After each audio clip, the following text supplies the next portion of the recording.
اعوذ باللہ من الشیطان الرجیم بسم اللہ الرحمن الرحیم رب المشرقین و رب المغربین، وہ رب ہے مشرقوں کا بھی، دونوں مشرقوں کا اور دونوں مغربوں کا۔ یہ تسنیہ کی جو مناسبت سے یہاں پر مشرقین و مغربین کہا، کہیں مشارق والمغارب ہے، رب المشارق والمغارب، کہیں مشرق و مغرب ہے، اور یہ سب ٹھیک ہے۔ مشرق و مغرب واحد کی حیثیت سے بھی درست ہے، اور مشرقین اور مغربین اس وقت کا جو مشرق ہے جہاں سورج نکل رہا ہے، اس کے مقابلے میں مغرب ہے جہاں وہ ڈوبے گا، لیکن وہی مغرب وہ مشرق ہے دوسرے ہمارا جو پیچھے جو حصہ ہے گلوب کا، اس کا مشرق ہے، اور جو ہمارا مشرق ہے وہ اس کا مغرب ہے۔ تو دو مشرق دو مغرب۔ پھر یہ کہ ہر نقطہ جو ہے زمین پر وہ مشرق بھی ہے مغرب بھی ہے، کسی نہ کسی وقت وہاں پر سورج جو ہے طلوع ہو رہا ہے، کبھی وہاں پر غروب ہو رہا ہے، تو مشارق والمغارب۔ لیکن یہاں پر تسنیہ کی مناسبت سے رب المشرقین و رب المغربین، دونوں مشرقوں کا رب مالک اور دونوں مغربوں کا۔ فَبِأَيِّ آلَاءِ رَبِّكُمَا تُكَذِّبَانِ مَرَجَ الْبَحْرَيْنِ يَلْتَقِيَانِ، اس نے چلا دیے دو دریا جو آپس میں ملے ہوئے بھی ہیں، بَيْنَهُمَا بَرْزَخٌ لَا يَبْغِيَانِ، لیکن ان کے مابین ایک ایسا پردہ حائل ہے کہ وہ ایک دوسرے میں گھستے نہیں ہیں، داخل نہیں ہوتے، اپنی حد کے اندر رہتے ہیں۔ یہ ہیں گرم روئیں چلتی ہیں ٹھنڈے پانی کے سمندر میں، یا جیسے کہ کابل پر نظر آتا ہے دو دریا چل رہے ہیں، دریائے سندھ کا پانی علیحدہ نظر آ رہا ہے اور دریائے کابل کا علیحدہ نظر آ رہا ہے، اور یہ اٹک پر نظر آتا ہے، اور کافی دور تک پھر یہ علیحدہ علیحدہ چلتے نظر آتے ہیں۔ فَبِأَيِّ آلَاءِ رَبِّكُمَا تُكَذِّبَانِ يَخْرُجُ مِنْهُمَا اللُّؤْلُؤُ وَالْمَرْجَانُ، اور ان دونوں سے نکلتے ہیں موتی بھی اور مونگے بھی۔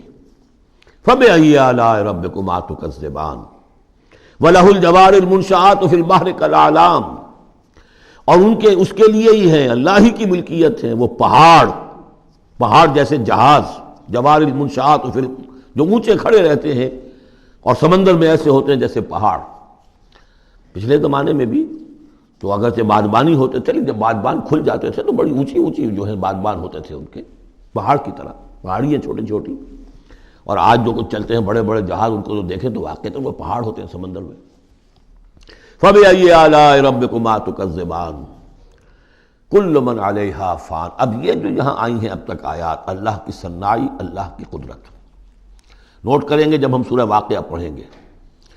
پہلے آیا ذکر قرآن، اس کی عظمت، اور اس کا جو ایک مضمر ہے چیز کہ انسان کو اس قرآن کی عظمت اور فضیلت کو سمجھ کر، اگر اللہ نے وہ جو شعر علامہ اقبال کا، اگر یک قطرہ خون داری اگر مشتے پرے داری، بیا با من تو آ موزم طریق شاہ بازی را، اگر تمہارے جسم میں کوئی قطرہ خون ہے اور کوئی مٹھی بھر پر بھی تمہیں دے رکھے ہیں، اے چڑیا اے بیا، آؤ کہ میں تمہیں شاہ بازی کے طریقے سکھاؤں۔ اسی طریقے سے اگر تمہیں بولنے کی صلاحیت دی ہے اللہ نے، تو اس کا مصرف کیا ہے؟ خیرکم من تعلم القرآن وعلمہ، سمجھنے کی صلاحیت دی ہے قرآن سمجھو، بیان کرنے کی صلاحیت دی ہے بیان کرو قرآن کو۔ پھر یہ کہ اللہ تعالیٰ کی تخلیقی قوت، اس کا تذکرہ ہوا۔ وہاں آپ دیکھیں گے یہ بالکل الٹی یہی ترتیب ہوگی، آخر میں قرآن مجید کی عظمت، اس سے پہلے اللہ کی تخلیقی عظمت، اللہ کے یہی جو اعلیٰ ہے، اس کے بعد اب پہلے جہنم والوں کا تذکرہ یہاں ہو رہا ہے، وہاں بعد میں ہوگا۔ فرمایا کل من علیہا فان، جو بھی ہے اس زمین پر جو بھی مخلوقات ہیں سب فنا ہونے والی ہے۔ وَيَبْقَى وَجْهُ رَبِّكَ ذُو الْجَلَالِ وَالْإِكْرَامِ، باقی تو رہے گا صرف تیرے رب کا منہ، تیرے رب کا چہرہ، جو بہت بزرگی والا ہے اور بہت عظمت والا ہے۔ اب یہ کہ اللہ کا چہرہ ہم کیا اس کو نہیں سمجھ سکتے، آیات متشابہات میں سے ہوگا۔ جو اس کا مفہوم سمجھیں گے وہ یہ ہے اللہ کی ذات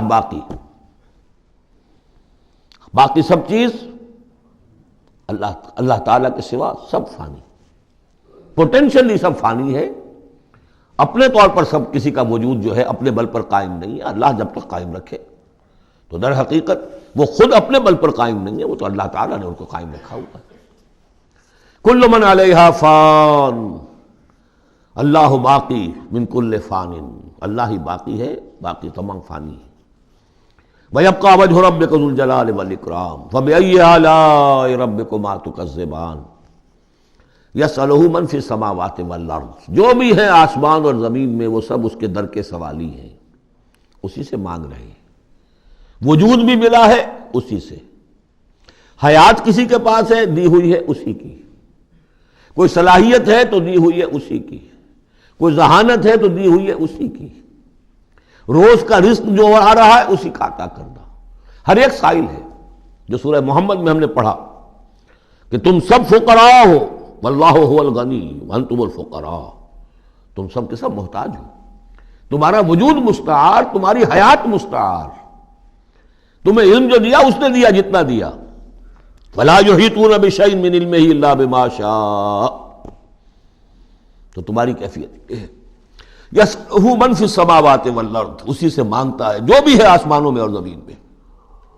کل یوم ہوا فی شان، وہ ہر دن ایک شغل میں ہے، اس کی ایک مصروفیت ہے، یا میرے نزدیک اشارہ ہے اسی بات کی طرف، یدبر الامر من السماء الى الارض ثم یعرج الیہ فی یوم کان مقدارہ الف سنۃ مما تعدون۔